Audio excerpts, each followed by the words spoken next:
होठ जब सटताओगे ठंडी में ठोर नहीं फटताओगे। होठ से होठ जब सटताओगे जान ठंडी में ठोर नहीं फटताओगे। छी गदराइल देवी समाइल छी गदराइल देवी समाइल भैसलिन के पावर चढ़ताओगे। होठ से होठ जब सटताओगे जान ठंडी में ठोर नहीं फटताओगे। होठ से होठ माल सटताओगे ठंडी में ठोर नहीं फटताओगे।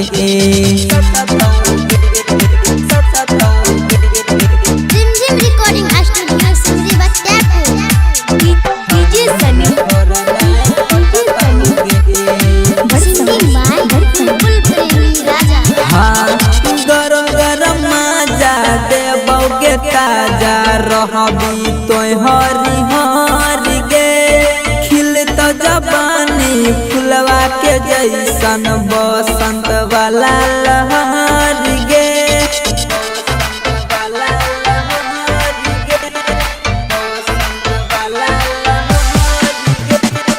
गरम गरम मजा मिले तो गे ताजा रहबी तो हरी हरी गे खिल तो जबानी फुलवा के जैसन बसंत वाला लहरी गे। राजा भी नजर कटताओगे ठंडी में ठोर नहीं फटताओगे। होठ से होठ माल सटताओगे ठंडी में ठोर नहीं फटताओगे। होठ से होठ माल सटताओगे।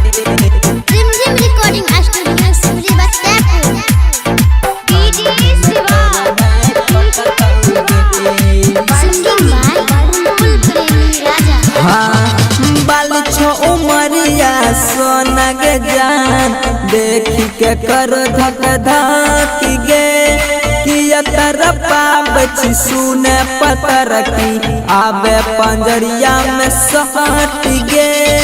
आवे पंजरिया में सहट गे आवे पंजरिया में सहट गे। बाल छो उमरिया सोना के जान देखी के कर धक धक गे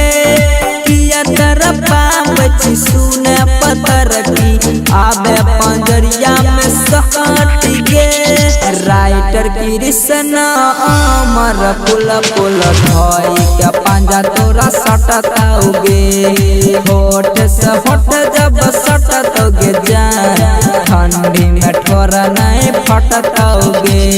छी गदराइल देवी समाइल छी गदराइल देवी समाइल भैसलिन के पावर चढ़ताओगे। होठ से होठ जब सटताओगे जान ठंडी में ठोर नहीं फटताओगे। होठ से होठ माल सटताओगे ठंडी में ठोर नहीं फटताओगे। यान पाजा गे।